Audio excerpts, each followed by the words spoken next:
Pokoknya singkat cerita, ada orang itu fasik, mungkin ya layak disiksa. Pas sampai disiksa malaikat, surat Tabarok muncul menjelma sebagai seseorang. Kalau kamu menyiksa orang ini berarti nyiksa saya.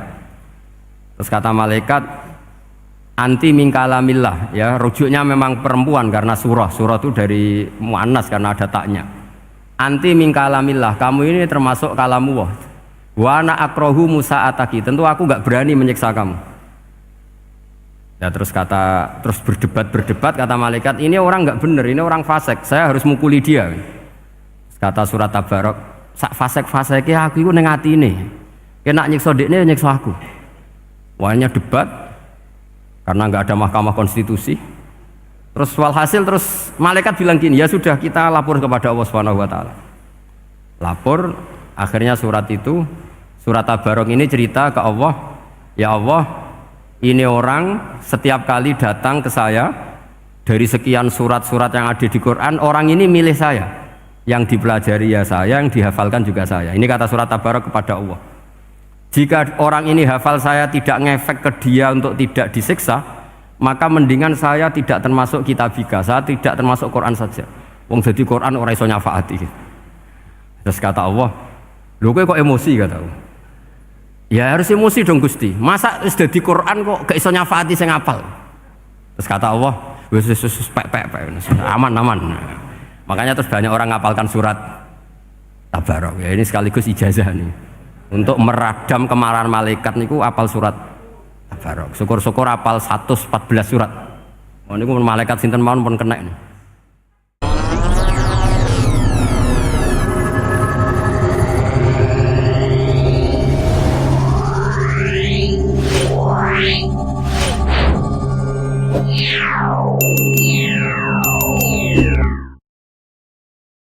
Assalamualaikum warahmatullahi wabarakatuh. Bismillahirrahmanirrahim. Terus niki kalau terangaken nggih. Tentu masyhur sekali nggih di antara yang difahami semua ulama bahwa Quran itu bisa mensyafaati nggih. Masyhur sekali bahwa Quran itu bisa apa? Mensyafaati. Bahkan syafaatnya Quran itu bedanya dengan syafaatnya Nabi adalah syafaatul Quran ini menghalau atau menghadang orang biar gak sampai kena azab. Tapi kalau syafaatnya selain Quran itu yang sudah kena azab diambil dari azab itu. Nah, dalu niki kula kepengin matur teng jenengan sedanten karena niki lami sekali saya kaji bahwa malaikat, nggih malaikat sinten mawon itu juga kena konstitusi aturan fikih. Jadi kalau kita sebagai manusia wajib menghormati orang hafal Quran, nggak boleh nyadui wong hafal Quran, nggak boleh ngidoni wong hafal Quran, maka malaikat juga kena aturan yang sama. Karena dia, malaikat ini termasuk makhluk yang mukallaf, makhluk yang kena tatanan Allah Subhanahu wa taala. Sehingga Rasulullah SAW dawuh, surat Tabarok disebut Al-Munjiyah, Al-Waqiyah, surat yang bisa menyelamatkan yang hafal dari siksa kubur. Pokoknya singkat cerita, ada orang itu fasik, mungkin ya layak disiksa. Pas sampai disiksa malaikat, surat Tabarok muncul menjelma sebagai seseorang. Kalau kamu menyiksa orang ini berarti nyiksa saya. Terus kata malaikat, anti min kalamillah, ya rujuknya memang perempuan karena surah itu dari muannas karena ada taknya. Anti min kalamillah, kamu ini termasuk kalamullah. Wa ana akrahu musa'ataki, tentu aku gak berani menyiksa kamu. Ya terus berdebat kata malaikat, ini orang gak bener, ini orang fasik, saya harus mukuli dia. Kata surat Tabarok, sak fasik-fasiknya aku itu ning atine. Kena nyiksa dekne nyiksa aku. Wahnya debat karena nggak ada mahkamah konstitusi. Terus walhasil terus malaikat bilang gini, ya sudah kita lapor kepada Allah Subhanahu wa taala. Lapor, akhirnya surat Tabarok ini cerita ke Allah, ya Allah, ini orang setiap kali datang ke saya dari sekian surat-surat yang ada di Quran, orang ini milih saya, yang dipelajari ya saya, yang dihafalkan juga saya. Ini kata surat Tabarok kepada Allah. Jika orang ini hafal saya tidak ngefek ke dia untuk tidak disiksa, maka mendingan saya tidak termasuk kitabika, saya tidak termasuk Quran saja. Wong jadi Quran ora iso nyafaati. Terus kata Allah, lho kowe kok emosi kata Allah. Ya harus emosi dong Gusti. Masa wis dadi Quran kok gak iso nyafaati sing apal. Terus kata Allah, wis pek aman. Makanya terus banyak orang ngapalkan surat Tabarok. Ya ini sekaligus ijazah nih. Untuk meradam kemarahan malaikat niku apal surat Tabarok. Syukur-syukur apal 114 surat. Oh niku malaikat sinten mawon pun kena ini. Cukup apal Tabarok. Sehingga adatnya orang-orang Jawa selain apal Yasin itu apal Tabarok. Nah saya itu lama sekali mempelajari bab ini. Ternyata di antara pokoknya itu satu, karena malaikat itu kena aturan fikih. Nggih imut nggih, malaikat itu juga kena aturan fikih. Jika orang hafal Quran itu haram disadui, kita haram menghinakan, maka malaikat juga kena aturan tidak boleh menghinakan orang yang hafal Quran. Dan alhamdulillah di banyak surahul hadis, hafal Quran itu maknanya tidak harus hafal semuanya. Orang boleh hanya hafal Tabarok, boleh hanya hafal Waqiah. Itu kalau kamu hafal betul, surat ini juga bisa berdiri sendiri mensyafaati Anda. Kayak ini surat Tabarok, beliau matur kepada Allah SWT, redaksinya gini, inna fulanan amida ilayya min baini kitabika fata'allamani wa ta'alani. Jadi dari sekian surat yang ada di Quran, orang ini selalu milih saya ya Allah. Jadi gampangannya surat Tabarok, wong saya diprioritaskan orang ini, kok saya dingin-dingin saja ketika mau jenengan siksa, ini enggak fair. Apa gunanya saya sebagai kalamullah, sebagai kalamuka ya Allah, kemudian tidak ngefek kepada orang ini. Akhirnya walhasil sama Allah surat Tabarok diberi hak syafaat. Makanya akhirnya semua ulama ijma yang bisa mensyafaati itu adalah satu Quran, dua Rasulullah SAW, ketiga orang-orang soleh dan seterusnya. Tapi yang penting dari ngaji ini adalah bahwa malaikat itu kena konstitusi. Makanya saya punya ijazah untuk jenengan. Malaikat itu bisa diteror, sampean tenang saja. Malaikat itu bisa diteror, bisa dibully. Masyhur itu di cerita Nurul Dzulam, karangannya Senawawi. Sayyidina Ali yang mbahnya Habib Ali ini, Sayyidina Ali bin Abi Thalib. Ya jadi Rasulullah kita tahu punya menantu yang top alim alamah namanya Sayyidina Ali. Sayyidina Ali ku yang menuso. Jadi dekne ku iseng kepengen roh Umar ku wedi. Mergo mangkel. Wong kok ning donya anggere wong tau disentak iku kepengen roh Umar disentak. Wong sak urip-uripe nyentak. Wong. Walhasil Sayyidina Ali ketika Umar wafat, beliau berdoa, ya Allah saya beri kasaf supaya ngerti Umar sing mletene ngono anggere wong disentaki wani gak nyentak mungkar nakir. Mau itu tok tujuannya. Karena Sayyidina Ali itu orang yang luar biasa, walhasil dituruti mbek pangeran kasaf. Wasaf melihat mungkar nakir datang itu matanya kalkidril ghali, kayak apa panci yang menganga. Oh seru. Umar baru bangun dari kubur. Sayyidina Ali sebenarnya ingin melihat kalahnya Umar, sebetulnya niatnya itu ingin melihat kalahnya Umar. Ternyata Umar tersinggung, langsung berdiri. Hei malaikat, kamu itu harus punya akhlak. Kamu tahu saya siapa? Saya ini temannya kekasihnya Allah. Yang diandalkan temannya, bukan dia. Jadi boleh lah neror malaikat itu boleh. Kamu tahu saya ini siapa? Saya ini temannya kekasihnya Tuhan, kekasihnya Allah. Ya ke sapa? Kancane Nabi Muhammad. Itu panik mungkar nakir. Panik terus matur Allah, ya Allah ini ada orang yang saya teror malah saya diteror. Siapa dia? Umar, temannya kekasihmu. Kata Allah, yo kowe iku yo sing diakhlak sithik, mosok ambek kancane Nabi gitu. Semenjak itu terus sopan jawab mungkar nakir. Tapi Sayyidina Ali gagal ngelihat Umar kalah. Padahal cita-citanya kepira Umar itu sekali-kali kalah. Jadi ada sekian cara untuk apa kalau dibahasakan untuk meredam malaikat. Masyhur ada ulama alim alamah pekerjaannya mengajar tauhid. Ngajar tauhid lah, mungkin tauhid primbon sampai tauhid apa. Ketika meninggal sama malaikat masih ditanya marbuka, manabuka dan seterusnya. Imam Malik datang, "Hei malaikat, ini guru tauhid, saurip-uripe mulang tauhid, kowe ora tau mulang kok takok sing tukang mulang. Sing sopan." Ya sudah enggak usah tanya. Jadi cerita seperti ini mungkin orang lain boleh nggak percaya, tapi itu mudawwan, dibukukan di beberapa kitab, dan saya percaya itu karena secara umum kaidahnya adalah ala inna auliya Allahi la khaufun alaihim wa lahum yahzan.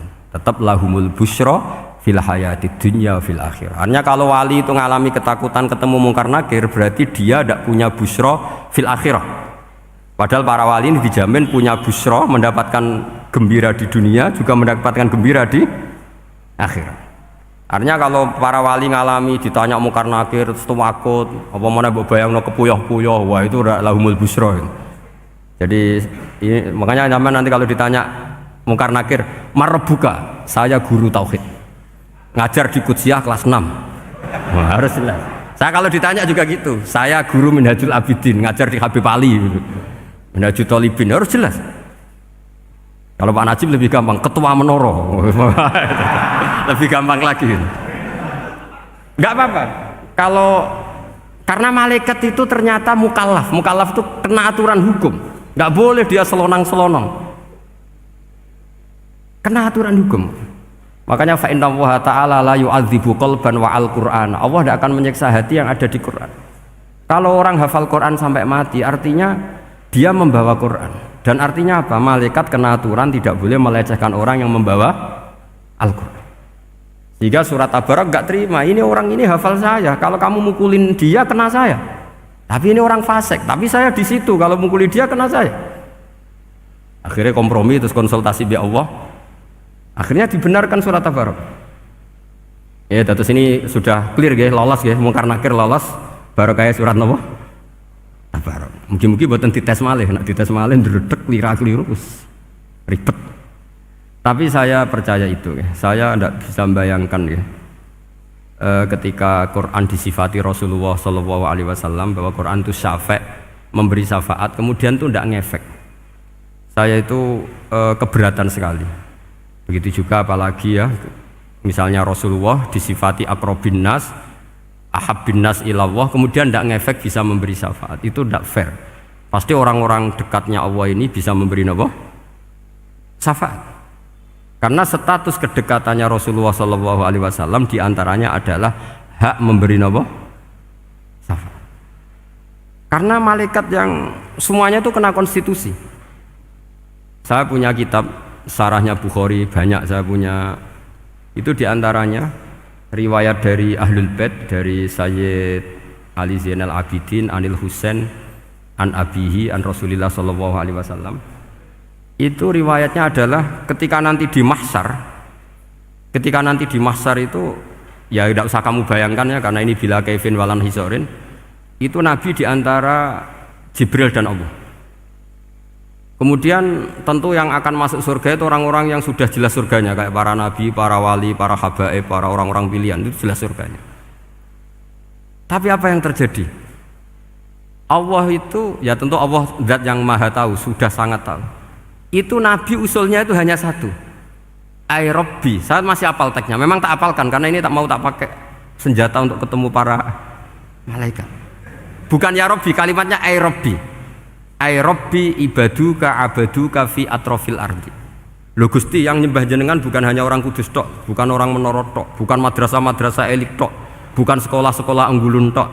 Banyak orang yang di tengah hutan juga nyembah jenengan, banyak orang yang kerja di Korea juga nyembah jenengan, banyak orang dengan segala kemiskinannya juga nyembah jenengan. Tidak hanya orang-orang mainstream ini yang nyembah jenengan. Akhirnya Allah ini terus nyari orang-orang yang gak jelas alamatnya, gak jelas statusnya, tapi di hatinya hanya masih nyembah Allah Subhanahu wa ta'ala. Ini termasuk berkah dari rahmatnya Rasulullah SAW. Jadi nanti yang jelas ya tentu akan dapat surga karena posisinya jelas. Yang enggak jelas diusulkan sama Rasulullah, ay Rabbi ibaduka abaduka fi atrofil ardi.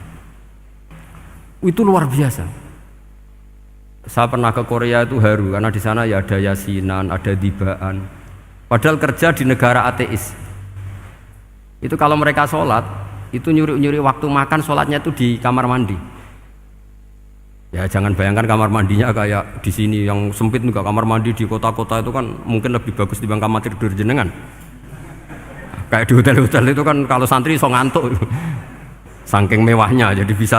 Kadang ada yang tanya, mosok Gus kamar mandi nek gue sholat mau cuwilik. Iwak kamar mandimu ini kamar mandi. Ya sering do tanya saya itu sholatnya sah apa enggak sih? Sah, semuanya gitu tak jawab sah terus.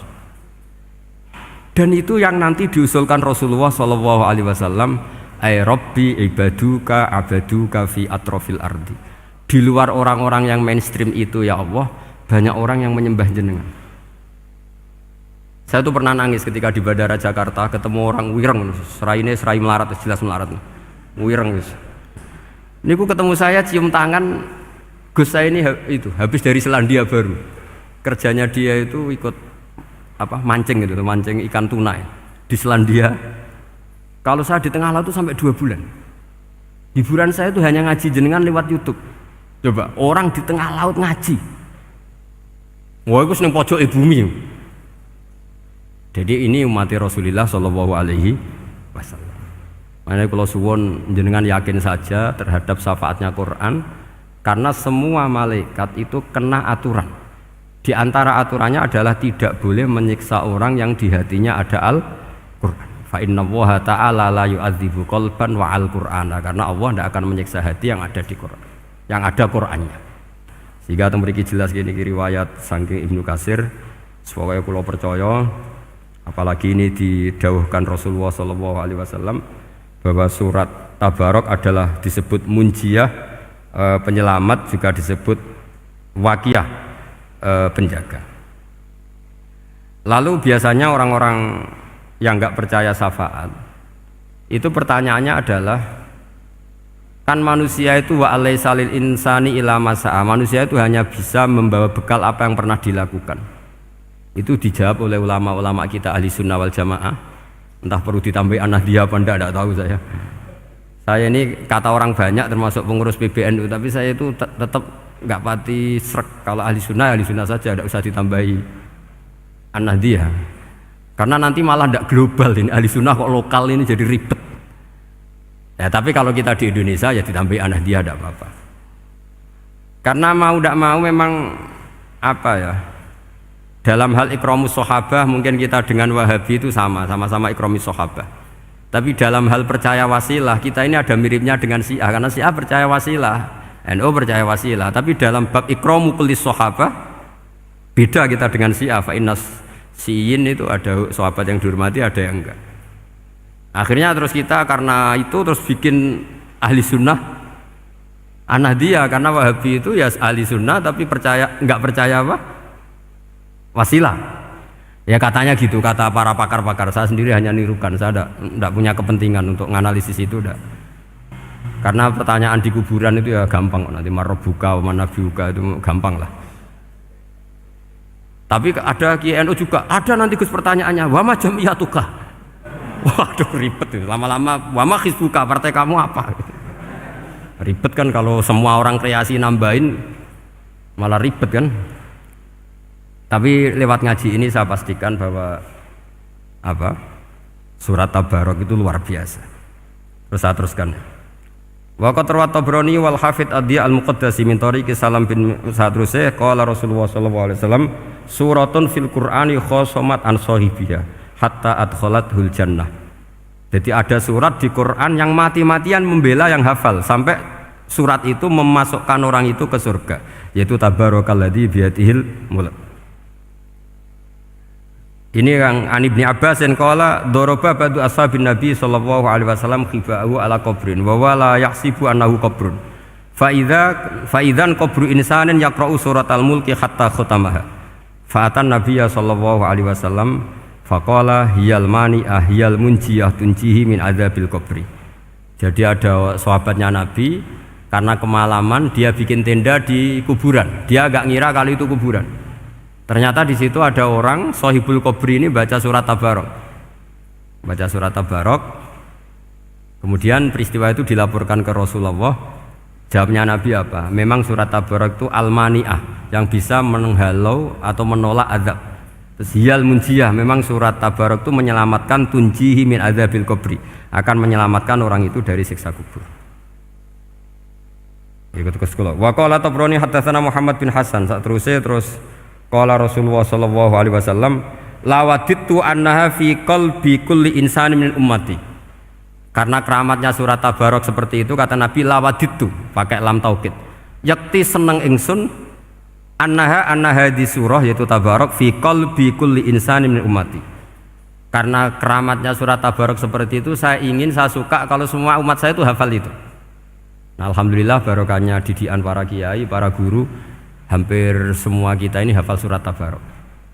Daripada yang kampanye harus hafal Quran semua, ya sudahlah, ini al-maisur la yasqutu bil ma'sur, atau ma la yudraku kulluh la yudraku kulluh.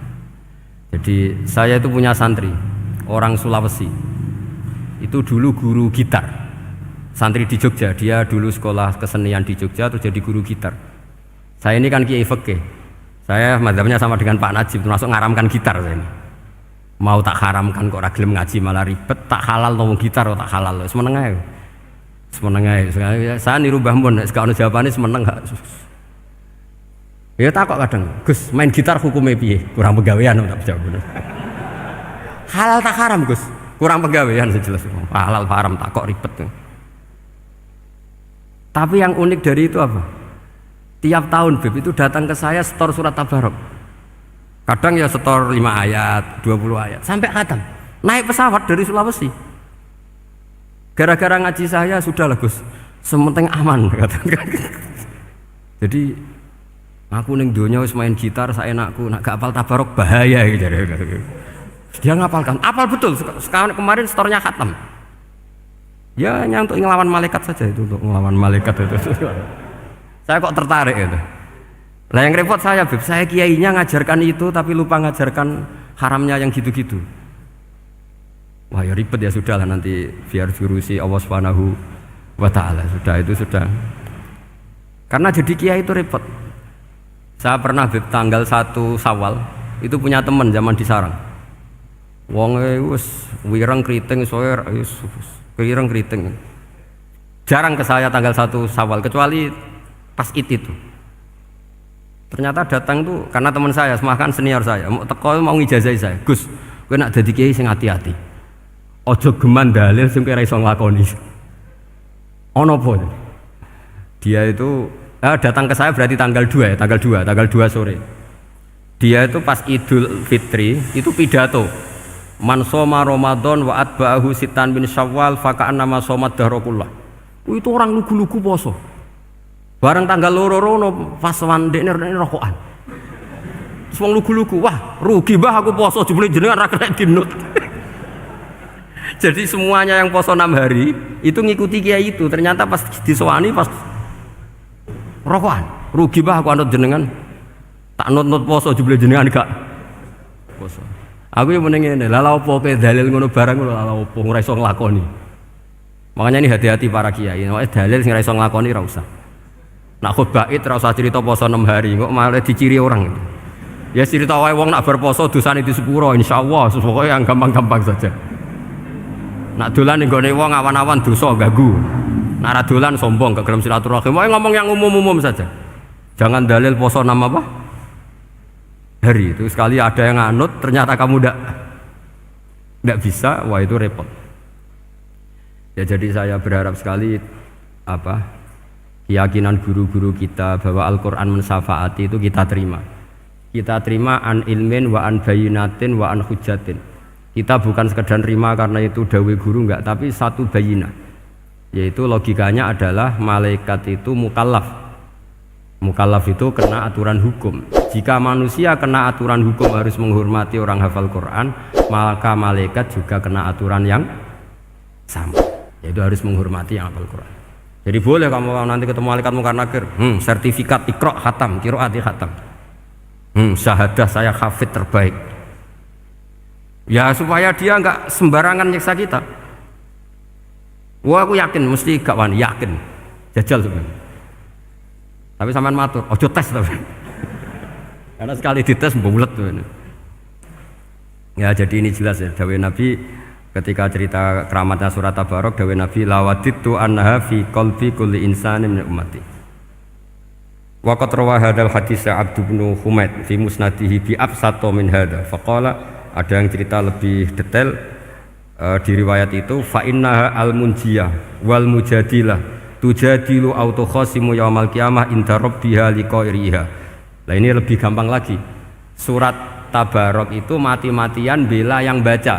Semoga riwayat ini yang benar, bukan li hafidhiha tapi li qari'iha. Sampean milih riwayat yang hafal apa yang baca? Baca apa hafal? Baca apa hafal? Korupsi kabeh guys. Jadi ada riwayat itu tujadilu au tukhasimu yaumal qiyamah inda rabbiha liqari'iha. Bagi yang baca, tidak harus hafal. Wa tatlubu lahu ayun jiyahu min adzabin nar wa yunjiya biha utawayan sahibaha min adzabil qabri. Jadi surat ini akan mati-matian bela yang membaca. Tadi kan riwayatnya hafal, jadi saya terjemah hafal terus. Akhir-akhir kok ada diskon cukup baca ya, ini tak ganti karena ini demi jenengan tak cari riwayat paling gampang. Sebetulnya ini enggak etis, kayak ilmu pesanan. Ya tapi ya sudah, memang ada riwayat apa? Liqariha. Akhirnya Nabi ya lagi-lagi menutup dawe lawadittu annaha fi qalbi kulli insani min ummati. Saya suka lawadittu itu pakai lam li taukid itu. Lawadittu annaha fi qalbi kulli insani min ummati. Tapi saya suka sekali kalau itu ada di hati semua umatku. Artinya gini, dari sekian riwayat sebetulnya itu kuat riwayat yang hafal. Karena Nabi selalu menutup dengan ngendikan saya suka kalau itu ada di hati, selalu ada di hati. Itu artinya hafal apa baca? Yo menengah sampean pucat kandhani kok angel teman. Hafal apa baca? Lawadittu annaha fi qalbi kulli insani min ummati. Itu hafal apa baca? Hafal. Ya berarti hafal. Ini yang hafal tabarok berapa? Semua ya? Hafal semua? Aman berarti, no? Jadi kulo niku gak ada kitab banyak tentang usul fikih. Sebetulnya kepentingan saya itu bukan masalah usul fikihnya, tapi kepentingan bahwa konstitusi ilmu, saya ulang lagi apa, konstitusi ilmu yang difahami ulama ummati Rasulullah sallallahu alaihi wasallam itu ternyata fa innahu ta'ala bahabihim al malaikah. Allah itu bangga sekali dengan para malaikat. Makanya kamu harus ngaji usul fikih, ngaji apa saja. Karena malaikat itu tidak bisa mikir kayak jenengan, yang bisa mikir itu jenengan. Sehingga ketika presentasi cara bahasa sekarang, termasuk keramatnya Imam Amudi, itu ada cerita ini ada di Nailul Ma'mul karangannya Syekh Mahfud At-Turmusi. Imam Amudi itu ulama top, tapi dia ngajarnya itu matematika. Jadi ulama nggak ngajar tauhid, nggak ngajar tarikh, nggak ngajar pesolatan, tapi ngajar matematika.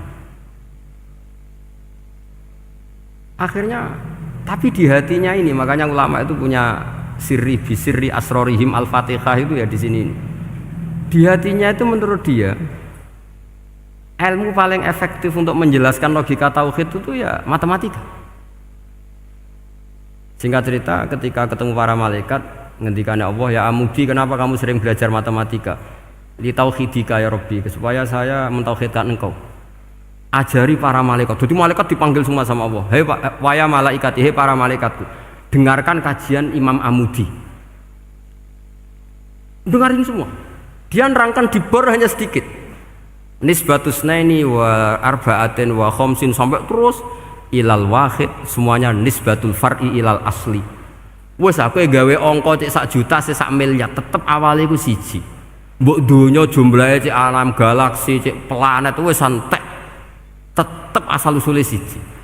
Kabeh iku pengembangan nisbatul far'i ilal asli. Liyane zat sing wahid iku kabeh far'un, cabang mintil kal wahdah. Malaikat manduk-manduk kabeh ya, kabeh iku kok Allah. Jadi angka sebanyak apapun itu ya nisbatul far'i ilal asli. Jadi 2 ya enggak asli, yang asli 1. 5 ya sama, 1 miliar ya sama, 1 triliun semua. Berapapun jumlahnya bilangan, semuanya adalah far'un minal wahid. Terus kata Allah, oh iki lho ulama aku pinter tenan nerangno tauhid. Nah, malaikat kan monoton. Pokoknya wiridan sudah gitu dok. Akhirnya padahal malaikat ini pernah nggak terima ketika ulama itu masuk surga duluan, karena kan wiridani lama malaikat. Tapi ternyata apa? Kata Allah, Kowe wiridan terus wajar gak di nafsu. Manusa tak kei nafsu jek eling aku. Akal terbaiknya dipakai untuk saya kata Allah, yaitu untuk litauhidi, untuk mentauhidkan saya. Itu Imam siapa? Amudi. Jadi dia. Terus saya punya kitab, pernah ngaji sama Mbah Mun, namanya kitab Al-Husunul Hamidiyah. Itu ada ulama, itu ahli gambar. Gambar ya gambar. Kitabnya itu bergambar. Yo kadang gambar wit, kadang gambar wedhus, pokoknya kitabnya gambar. Tapi wong keramat. Dulu kitab gambar tapi hawane hawa tauhid. Nah, sampean kan enggak ngarang kitab primbon. Donga mahabbah. Lah wong dekne dhewe Joko Tuwa kok ngijazahi mahabbah. Lucu kan. Ana kiai fakir jal ijazah jal berizki yo ngijazah yo dal dekne dhewe. Fakir. Lha sing repot meneh. Wong dekne dhewe ra cerdas ngijazah ilmu laduni. Ribet Mas. Mungkin di cerdas ijazah ilmu apa? Ternyata di akhir kitab itu dijelaskan gini. Fa inna hadhihi suwar, semua gambar ini awaluha min nuqtah wahidah. Awalnya adalah dari satu titik. Jadi famadarul wujud adalah an-nuqtah, satu titik. Nuqtatul wujud yaitu Allah Subhanahu wa taala. Mbok kowe gambar seruwet apapun. Wis aku gambar benang paling ruwet sing ra iso diurai. Awalnya satu titik apa dua titik? Satu titik. Makanya masyhur dalam dawuh para ulama, Quran dikumpulkan di surat Fatihah. Surat Fatihah dikumpulkan di bismillah. Bismillah dikumpulkan di titiknya ba. Nah titik ba ini disebut bi kana makana wa bi yakunu mayakun, karena lewat titik B ini karena saya yang ada menjadi ada dan karena saya yang mau ada akan menjadi ada. Makanya semuanya itu kembali ke satu titik, nuqtatul wujud. Kayak apa ulama dulu? Jadi mau bismillah itu gak main-main kan. Bismillah itu eling bae. Ba ini nuqtatul wujud, bahwa kita benar-benar bertauhid. Mbok kayak apa buletnya gambar, mbok kayak apa ruwetnya, tetap dimulai dari satu titik. Mbok kayak apa jumlah angka-angka itu dimulai angka 1. Nah, sampean saya harapkan nanti kalau ketemu Allah itu Allah bangga dengan sampean kon mulang tauhid ning malaikat. Orang yang TPK kon mulang malaikat. Itu cita-cita terbesar saya, kepengen mulang malaikat. Mulang sampean wis bosen yakin wis kula kepengin oh keren mulang. Ya, maksudnya aja malaikat kok Jibril, Mikail itu malaikat elit. Sing awam-awam lha sing mboten. Kalau malaikat ini papan atas niku pun alim banget. Saya kenapa ngomong demikian? Saya ini punya tafsir namanya tafsir Al-Qurtubi. Itu Imam Qurtubi termasuk tak anggap mufassir hebat. Beliau ketika ngendikan wa idz qala rabbuka lil malaikati, saat terus walhasil malaikat itu terus protes ataj'alu fiha may yufsidu fiha wa yasfikud dima. Itu kan ada pertanyaan di tafsir itu. Bagaimana mungkin malaikat itu protes kepada Allah, padahal malaikat itu terkenal loyal sama Allah, nggak pernah intervensi, nggak pernah gugat. Kenapa ini kok ada cerita malaikat kok gugat atas alu? Jadi Imam Qurtubi, hum awamul malaikah, itu awamnya malaikat, bukan yang kayak Jibril, Mikail. Itu malaikat-malaikat yang nggak ada namanya, awam. Jadi jangan bayangkan yang protes itu kayak malaikat Jibril. Jadi harus dibedakan. Nah, saya ya tentu kalau ngajar malaikat ya milih yang ini, yang nggak jelas namanya ini sudah. Kalau Jibril ya nggak mungkin diulang dong, sing nggawa wahyu. Apa alam Quran itu sepiro? Aku sing nggawa Quran ribet kan malah. Lah nek Israil mbok ulang tersinggung dipletet lah semuntas malah ribet. Mikael mbok ulang tersinggung kira di donasi bagian duit dan bagian rezeki. Ribet. Wis mulang malaikat sing awam. Saya itu termasuk hilang iskal saya, janggal saya karena tafsir Qurtubi. Dulu saya itu iskal. Mau malaikat kok ngevaluasi kebijakan Allah itu artinya kan gini. Ya Allah, engkau mengangkat Adam sebagai khalifah. Padahal potensi Adam itu adalah ifsad. Ya, ataj'alu fiha ma yufsidu fiha wasfikud dima. Kata malaikat, wa nahnu nusabbihu bihamdika nuqaddisu lak. Itu kan paradok, kalimat yang paradok. Paradoknya begini, ya Allah tolong evaluasi engkau ngangkat Adam sebagai khalifah. Potensi Adam adalah merusak bumi. Wa nahnu nusabbihu bihamdik, kita ini selalu mensucikan engkau. Loh, itu kan paradok. Kalau mereka mensucikan Allah, artinya mensucikan juga min ihtimalil khata'. mensucikan bahwa Allah itu tidak mungkin salah. Lah ini bilang mensucikan kok, saya mensucikan engkau Gusti, tapi kok dalam hal ini kok kayak jenengan itu salah gitu. Wong karwan Adam kok mbok angkat. Makanya Allah duka. Wong kowe ku jare maca tasbih kok ngevaluasi. Ya kan maknanya mentasbihkan Allah apa? Mensucikan dari semua kesalahan, kekurangan. Ini bilang baca tasbih kok nganggep Allah itu perlu dievaluasi kebijakannya. Tolong pikir ulang Gusti. Mungkin jenengan kurang detail kan kayak gitu. Akhirnya Allah tersinggung. Masyhur itu di tafsir-tafsir. Meskipun tafsir itu sebagian Israiliyat, yang keterusan itu rodok Israiliyat, tapi cara kula rodok setuju Israiliyat sing rodok-rodok gitu. Itu kan masyhur itu. Akhirnya lah apa alasannya Adam kok salah? Bani Adam tentu akhirnya Adam ini kemudian terganti ke Bani Adam. Dan itu jadi perdebatan ahli tafsir. Apakah dhamir itu harus kembali ke asal? Apa boleh ke pengembangannya? Misalnya Adam itu kan di situ disebut ataj'alu fiha may yufsidu fiha wa yasfikud dima.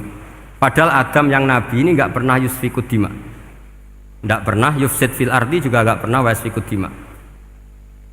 Ya, saya ulang lagi, Adam yang nabi itu kan enggak pernah ngalami ataj'alu fiha may yufsidu fiha wa yasfikud dima. Berarti Adam ini nanti yang nakal, yang sampai senang pertemuan darah itu Adamnya apa anaknya? Anaknya kan? Itu jadi perdebatan ahli tafsir. Walhasil singkat cerita, malaikat ini tidak salah. Nyatanya kita tahu kan perang di Irak, di Syria, perang zaman Belanda, Bani Adam itu senang safkud dima. Tapi ternyata malaikat ini ditegur sama Allah. Yusbiya manusia itu salah itu di nafsu. Gue bener mergo ora tak kei nafsu. Masyhur terus dicerita Israiliyat itu ada malaikat, nggih jajal Gusti. Jajal tenan dikei nafsu, medun ketemu wong adus langsung merkosa. Gaweanan sih, ora kenalan sih. Terus dari Allah, wah lumayan manusa ana mukadimah iki awur-awuran ae. Walhasil terus malaikat ape terbang enggak bisa. Ini kata cerita Israiliyat, kamu harus menentang cerita ini. Tapi saya setuju. Singkat cerita, pertanyaannya adalah, mungkinkah malaikat melakukan kesalahan? Padahal termasuk salah adalah protes kepada Allah Subhanahu wa ta'ala. Itu dijawab oleh Imam Qurtubi, hum awamul malaika. Itu awamul malaika. Jadi kita harus membedakan malaikat yang papan atas, yang ashos. Kalau dalam tafsir modern disebut malaikat sing ashos, kayak Jibril, Mikail. Ada malaikat awam. Nah, yang awam ini ya biasa, yang bilang qalu ataj'alu fiha may yufsidu fiha wa yasfikud dima. Wa nahnu nusabbihu bihamdika nuqaddisu lak. Itu kan paradok. Paradoknya ya Allah, engkau mengangkat Adam jadi khalifah itu kayaknya salah. Harusnya kan ngangkat kita, karena kita ini yang selalu mensucikan engkau. Loh, mensucikan Allah kok nganggep Allah mungkin salah dalam bikin keputusan. Makanya hati-hati kalau baca tasbih. Kalau baca tasbih, kalau Allah Maha Suci, ya sudah suci dari segala kesalahan, kekurangan. Jika wiridannya Rasulullah yang diajarkan kita, subhanallah bihamdi adada khalqi wa ridha nafsi wa zinata arsy midada kalimati. Jangan subhanallah pakai versi kamu. Allah Maha Suci. Ternyata kamu punya khayalan tentang Allah. Nah, kalau khayalan kamu salah, berarti mendudukkan Allah tidak sesuai sifatnya Allah. Makanya ahli tauhid terus punya satu pakem ilmu yang namanya ma khatara bi balika fa wa bi khilafi dzalik. Apa yang ada di hatimu bahwa Allah seperti ini, hakikatnya Allah tidak akan seperti itu, karena Allah mukhalafatul bil hadis. Karena ini masalah-masalah sensitif. Nah, dan itu yang salah, saya ulang lagi, awamul malaikah. Kata Imam Qurtubi siapa? Awamul malaikah. Ya saya teruskan. Jadi kula suwun seperti keinginannya Rasulullah sallallahu alaihi wasallam. Terus niki terakhir, anna Rasulullah sallallahu alaihi wasallam kana la yanamu hatta yaqra alif lam mim tanzil wa tabarakalladzi biyadil mulku wa qala las antawuf yufaddilani kulla suratin fil Qur'an bi sab'ina hasanatan. Jadi di antara kelebihannya surat Tabarok adalah mengungguli umumnya surat dengan kelas 70 kali derajat. Jadi keunggulannya surat Tabarok itu bisab'ina darajah di bawah surat-surat yang lain. Sudah, ini surat Tabarok agak panjang. Tapi alhamdulillah dari semua itu Surat Tabarak ku kalah mbek Qul huwallahu ahad. Jadi ini nikmat terbesar kita. Karena enggak perlu tabarok, saiki porsi ini diturunkan jadi apa? Qul. Makanya banyak tarawih main apa? Qul. Itu bukan cari cepet, itu dalile musalsal ila Rasulillah sallallahu alaihi wasallam. Jadi ada sahabat itu kalau ngimami main kulhu. Di Indonesia masih mendingan kulhunya rakaat kedua ya. Itu enggak sahabat ini rakaat pertama ya kulhu, kedua ya kulhu. Masih mendingan di Indonesia dipakai selingan rakaat kedua. Singkat cerita sahabat yang makmum ini lama-lama mangkel, matur ya Rasulullah, ini orang yang kau pasrai jadi imam itu sering main kulhu. Akhirnya Nabi memanggil, ya fulan, kenapa kamu suka baca kulhu? Li'annaha sifatur rahman, karena dalam surat kulhu itu semuanya menerangkan sifatnya Allah Ta'ala. Maka saya suka itu. Nabi saat itu juga dapat wahyu, ya Muhammad, kasih tahu orang itu, inni uhibbu, saya suka dia karena dia suka kulhu. Wah, itu aja hafalkan itu. Jadi itu riwayat yang lebih menggembirakan itu. Jadi tidak usah tabarak, cukup apa? Kulhu. Dan itu lebih mutawatir. Makanya kalau legenda dunia kiai itu kan ini ada cucunya Sayyidina Ali. Itu siapa yang bisa khatam Quran sekian menit, yang menang Sayyidina Ali ya, karena baca kulhu sampai 3 kali, yang dianggap takdilul Quran, sudah sama dengan baca Quran. Jadi ini ijazah terakhir, ini jadi porsinya tambah turun. Saya itu suka, saya itu punya banyak penggemar lah di Jogja, di Jakarta. Memang agama ini harus mudah. Saya itu kalau baca kulhu itu sampai nangis. Nangis saya bukan karena faham atau haru, itu enggak. Sebaik itu Allah, masa gara-gara hafal kulhu, main kulhu dicintainya? Ya karena memang Allah itu benar-benar zat yang baik. Makanya saya punya teman itu kurang ajarnya Masya Allah. Kalau tes ditanya rukun Islam berapa, nawakidul wudhu berapa, muftitatus sholat berapa, semuanya dijawab la ilaha illallah. Terakhir ditulis kafir Pak, sama anak nyalano iki. Nyalano la ilaha illallah kafir apa enggak? Gurunya bingung kan akhir. Di ek iku la ilaha illallah kok di ek. Akhirnya bocah diceluk, "Cong maksudem piye? Mun sampean wani ngeek Pak, kafir Pak." Akhirnya sugahno ribet-ribet. Pertanyaan apa satu? Ma mubtilatus sholat ya la ilaha illallah. Nah gitu wudu ya. Tapi jangan tiru loh. Lah gurune apa ngeek gak wani, kafir. Siapa yang berani ngeek la ilaha illallah? Ya ana meneh sing mboweli. Sanging belinge disurati wong tuane. Kalau nu mondok sarang era kuno, jadi ijek lugu wong. Surati wong tuane, kowe gak susah, wong tuamu disurati. Tenang ya Gus, bapakku buta huruf. Jadi wis disurati, gak ngefek wong bapaknya buta huruf. Nah, di Islam, saya ulang lagi di Islam, dengan tanda kutip kesalahan-kesalahan kecil gini ku zaman Nabi, sahabatnya Nabi, iku kabeh ku dadi berkah. Makanya enggak ada ilmu sebarokah kayak zaman Nabi. Wong goblok wae dadi berkah. Sampai Nabi ngendikan aksaru ahlil jannah al-bulu, akeh-akeh penduduk swarga iku wong goblok. Mergo wong goblok iku piye? Apa dimangkeli iku ya gaweane pangeran. Nabi itu pernah disomasi wong goblok. Itu ya piye? Nabi kan cerita kiamat tuh gini. Yang kemarin enggak jadi itu. Kiamat di Indonesia kan berapa kali ya? 999 terus 2000 berapa? 12 terus Jumat apa kan sering mau ada kiamat tuh. Saya sering ditanya tamu, Gus, ngenteni kiamat teng putih. Entah ini ngene barang aku aneh-aneh. Karuan layak alamuha illahu bokas pakas. Nak misalnya tenan piye Gus? Ya tenan sing entek kowe sik, anak aku gak. Wah sesuk tak ngenteni kiamat ora sida kiamat. Aneh-aneh. Saya ulang lagi. Ketika Nabi cerita dasarnya kiamat itu sahabat itu enggak mikir, padahal mereka orang-orang pinter. Si mikir wong desa Mas. Ya Rasulullah mata sa'ah, engkau itu cerita kiamat terus tapi enggak jelas tanggalnya. Lalu itu kapan? Wah kaget sahabat, oh, pinter juga. Kalau cerita itu ada tanggalnya dong. Ini kan cerita terus tapi enggak jelas tanggalnya. Apa diamuk wong desa? Ora diamuk mangkelno. Nabi meneruskan tentang ahwalil kiamah, masih nerangkan ahwalil kiamah. Dibaleni lagi. Ya Rasulullah mata sa'ah. Lalu kiamat itu kapan? Ini kalau ijazai, jadi bodoh tapi untuk ridhanya Allah Ta'ala pun. Kalau lah kadang jadi pinter gue nyesal. Ribet. Dikongkonan ini, dikongkon Pak Najib barang ini akhirnya. Gara-gara pinter. Padahal engkau ya wong bodoh lah mlebu swarga, ribet kan? Direwangi dadi wong alim, sebelum kok wong bodone ya melok mlebu swarga. Wong gelombang kedua itu pengumumannya siapa pencinta Nabi, pencinta wong alim masuk swarga.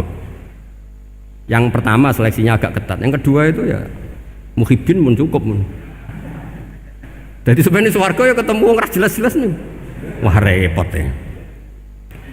Akhirnya ketika Nabi gak jawab, sahabat itu banyak yang analisis kariha maqala, lam yasma, ada yang bilang lam yasma, memang Nabi tidak dengar.